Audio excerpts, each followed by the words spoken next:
three economic calculations changed everything. I thought I knew about global energy finance, $8 billion, 86 years and 15%. The moment that shattered 86 years of American energy economic dominance happened at precisely 2:31 p.m.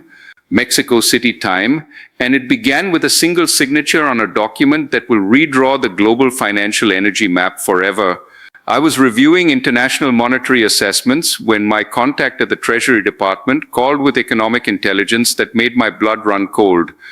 Mexican President López Obrador had just signed Decree 47-2024, officially terminating all foreign energy extraction agreements and reclaiming complete sovereign control over Mexican oil revenues, not just the resources, but the entire financial architecture that channels energy profits through the global economy.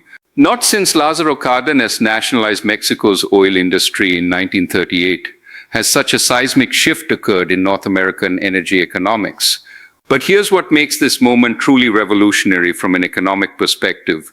Mexico isn't acting alone in disrupting established financial patterns. Economic intelligence sources confirm that this decision was coordinated with Beijing, Moscow, and Tehran as part of a broader strategy to fragment American energy financial dominance and end our ability to dictate global oil markets through monetary control rather than direct resource ownership. The economic documents I obtained through Treasury contacts contain provisions that will terrify American financial strategists. Mexico is immediately transferring operational economic control of 43 major oil fields to a financial consortium led by China National Petroleum Corporation and Russia's Gazprom, with all revenue flows denominated in yuan and rubles rather than dollars. While these aren't symbolic economic partnerships, these are comprehensive financial extraction agreements that effectively remove Mexican oil revenues from American monetary influence for the next 50 years. Let me explain why this represents the most dangerous challenge to American economic energy security since the 1973 oil embargo created the petrodollar system that has anchored our financial dominance. Because the mainstream financial media is completely missing the economic implications of what just occurred. Mexico supplies nearly 15% of American crude oil imports, but more critically, controls financial payment systems that process energy transactions for the entire American Gulf Coast. Without Mexican oil revenues flowing through dollar-denominated networks, the entire financial architecture supporting American energy markets faces immediate liquidity shortages. This isn't gradual economic pressure through market mechanisms. This is immediate disruption of financial systems that undergird American energy economics, and by extension, the dollar's role in global energy transactions. The timing reveals sophisticated economic coordination that American financial intelligence completely failed to anticipate. Mexican officials had been conducting secret economic negotiations with Chinese energy finance companies for months, while publicly maintaining commitments to existing dollar-based payment arrangements. Russian financial advisors had been quietly assessing Mexican energy revenue optimization through non-dollar settlement systems. Iranian petrochemical financial experts had been evaluating energy transaction modernization that bypasses Western banking networks entirely. This represents what I call financial energy encirclement, a coordinated strategy by economic powers to control oil financial flows that American monetary planners assumed would remain dollar-denominated regardless of political changes in producing regions. Mexico has just demonstrated that this fundamental economic assumption was catastrophically wrong. The historical economic parallel is striking and should serve as a warning about what comes next financially.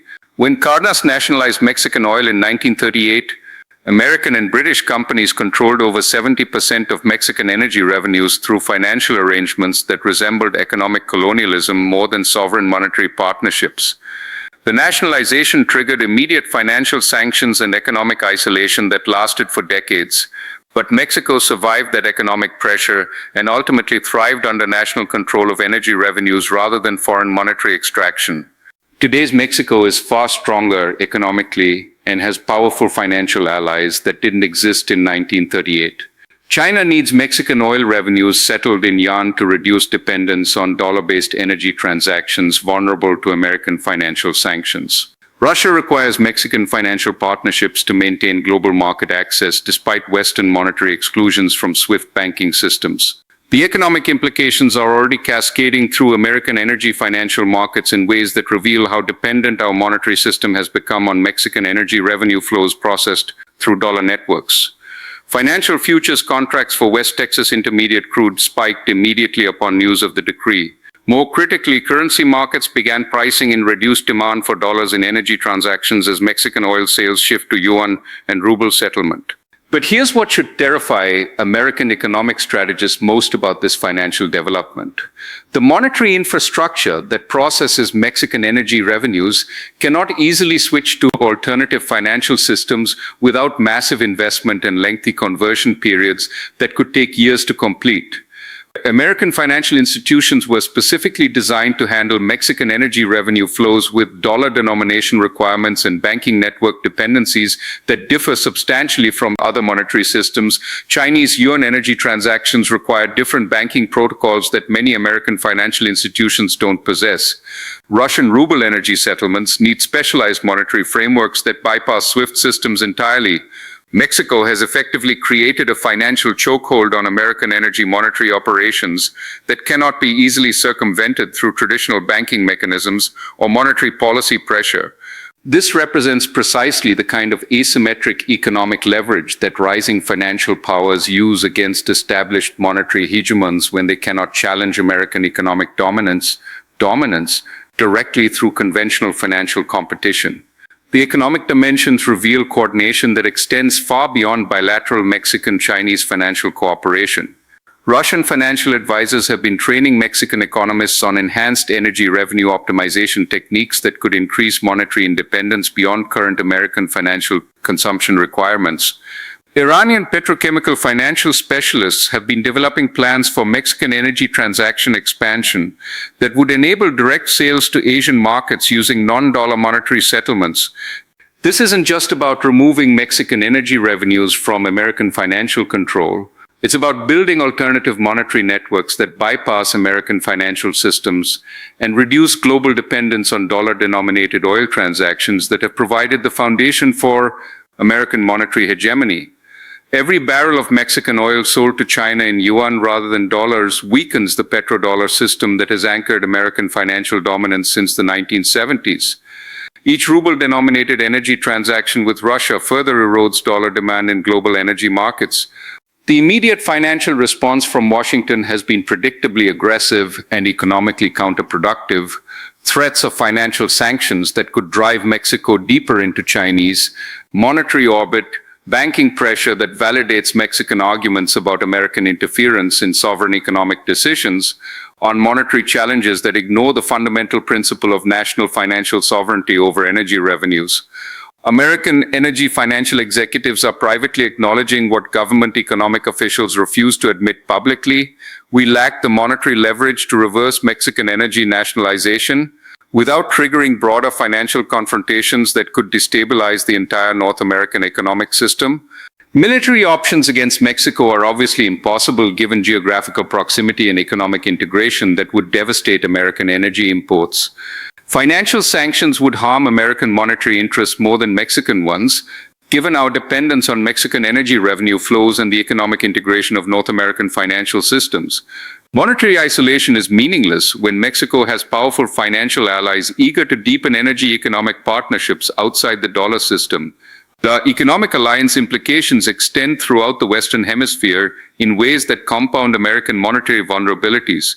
Other Latin American nations are watching Mexican success in challenging American energy financial dominance while calculating whether similar moves might serve their own economic sovereignty interests.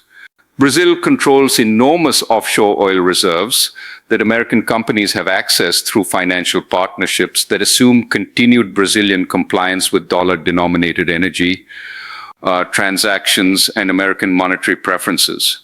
Argentina possesses substantial shale oil deposits that could be developed through Chinese or Russian financial investment rather than American monetary extraction networks.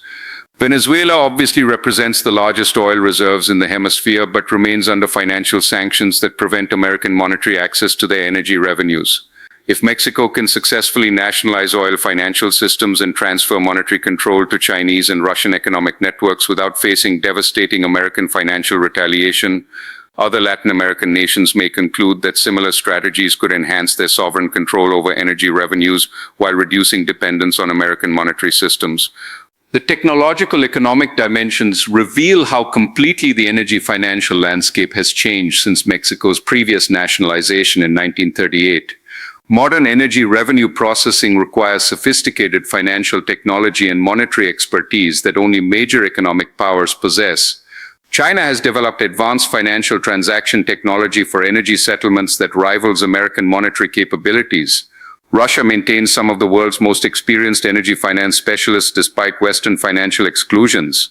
Mexico no longer needs American financial institutions for monetary expertise or energy revenue processing capabilities. Chinese state-owned financial enterprises can provide funding for energy transaction infrastructure development that bypasses dollar systems entirely.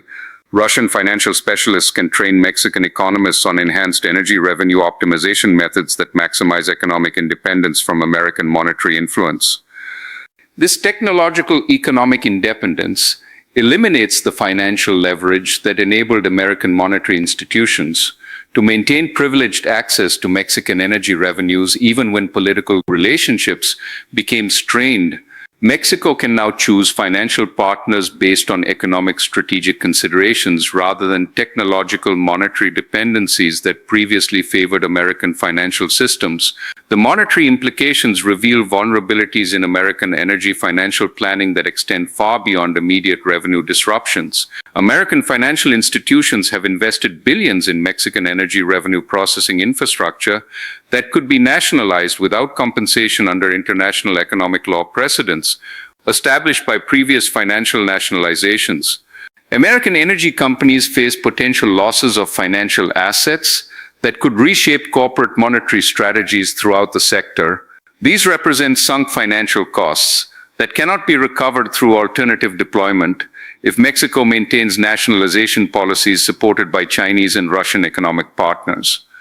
The precedent established by Mexico's successful energy financial nationalization will be studied and replicated by resource-rich nations worldwide who have grown frustrated with American economic, monetary domination and are seeking alternatives through financial partnerships with rising economic powers. The pattern emerging suggests that we are witnessing the beginning of systematic energy financial decoupling as resource-rich nations calculate that monetary partnerships with China and Russia offer better economic terms than continued subordination to American financial corporations and dollar-denominated energy transaction demands.